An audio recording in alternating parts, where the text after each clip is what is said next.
What if I told you that in ancient Egypt, the real power wasn't held by soldiers or kings, it was held by magicians?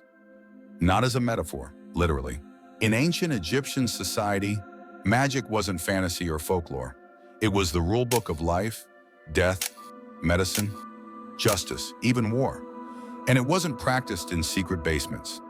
It was taught in royal temples, funded by the state, and believed to hold the same weight as mathematics or astronomy. They called it heka, the original word for magic, and it wasn't a joke. It was the invisible software that powered the universe. For over 3,000 years, Egypt's greatest minds didn't just study the stars, they studied spells. And the deeper you go, the weirder it gets. Magic wasn't a belief, it was reality. To the ancient Egyptians, magic wasn't superstition. It was as real as the Nile River or the pyramids. They believed the universe was created by words, spoken by the gods, which meant if you learned the right words, you could reshape reality. This wasn't limited to high priests or spiritual leaders. Every level of society had access to some form of magic. Farmers used spells to protect their crops. Mothers whispered incantations to guard their children from illness. Sailors drew protective symbols on their boats before long journeys. But magic wasn't just grassroots, it was institutional. Scribes spent decades learning sacred scripts. Temples trained priests in secret rituals, astrological timing, and ritual purification. The House of Life in major cities like Thebes and Memphis acted as a university for spellcasting and sacred medicine. And it all centered around Heka, the life force said to be older than the gods themselves. If you controlled Heka, you could manipulate fate. Magic was woven into every job, every ritual, every breath of Egyptian life. Spells that destroyed enemies. Not all magic was noble. The darker side of Egyptian sorcery was ruthless and strangely personal. Say someone betrayed you, you didn't need revenge, you needed a figurine. Carved from wax or clay, these curse dolls were molded in the shape of the person you hated. You'd scratch their name into it, recite a spell, and destroy the figure, hoping the same fate would befall them. Some spells went even further. Rituals instructed users to bury the doll face down in a cemetery, stab it with needles, or burn it during a full moon. The goal? Inflict confusion, madness, or even death. Execration text worked on a bigger scale. Egyptians listed names of enemies, real or imagined, on bowls or scrolls. Then they'd smash or burn the object, symbolically erasing their enemies from the world. Even the state used these spells. Enemies of Egypt were cursed by temple priests in official ceremonies, their names condemned and their fates sealed.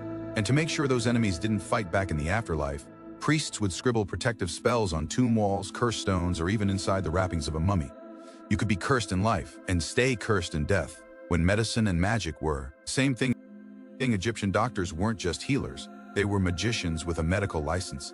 To them, illness had both physical and spiritual causes. A stomach ache might be caused by bad food, or an invisible demon lurking in your belly. The solution? A combination of herbs and a spell to cast out the invader. The Ebers Papyrus, dating back to 1550 BCE, includes over 700 treatments for everything from skin infections to internal bleeding. Some remedies were based on observation, like using moldy bread for infection. Others involved mixtures like donkey milk, crocodile dung, and powdered gemstones. But almost every cure was paired with a magical chant. If your nose was bleeding, a priest would recite a spell while wrapping your head in linen soaked with goose fat.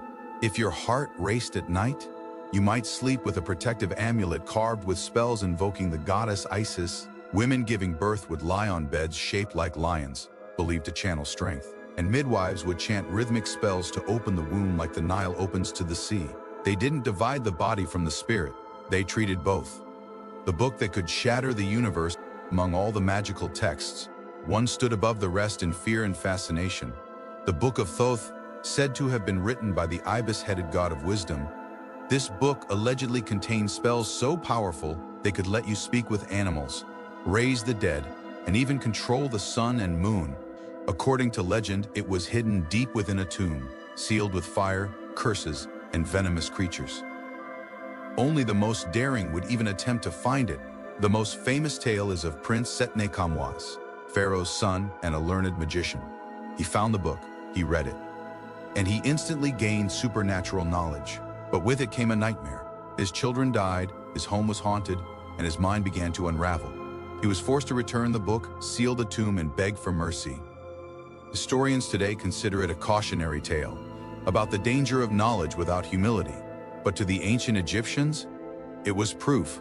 Some magic was never meant for mortal hands. A world filled with invisible beings to Egyptians, reality was crowded. They believed that every shadow, gust of wind or creak in the floorboards might be the work of an invisible force. Guardians like Bes, the lion-faced dwarf god, were carved onto beds and cribs.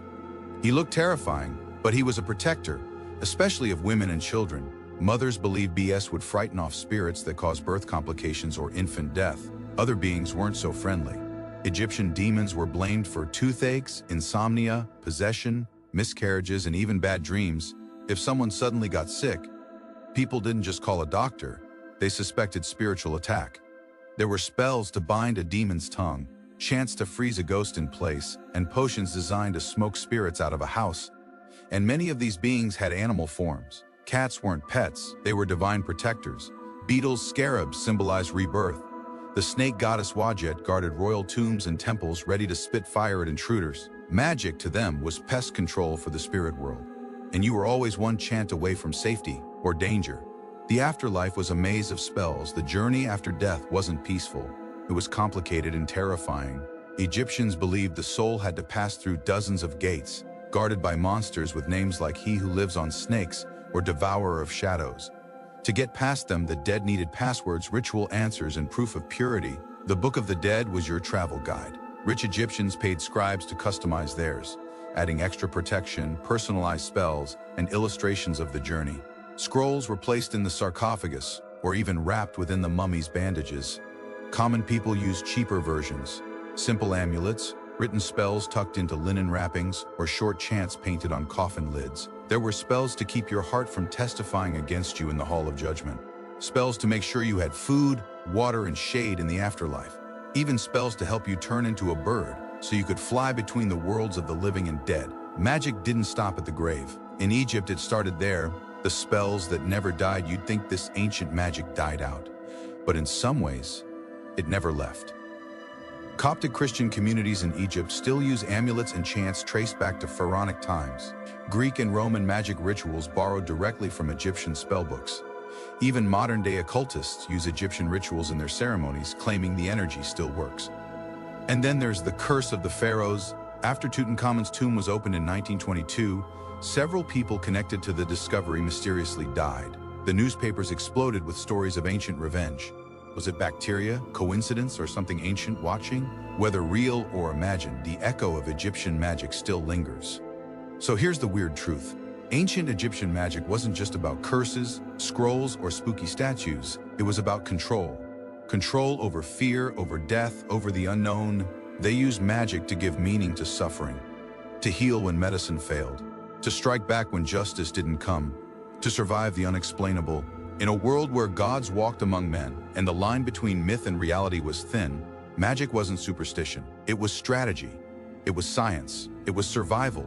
And somehow, across tombs, temples, and time, it still hasn't let go of us.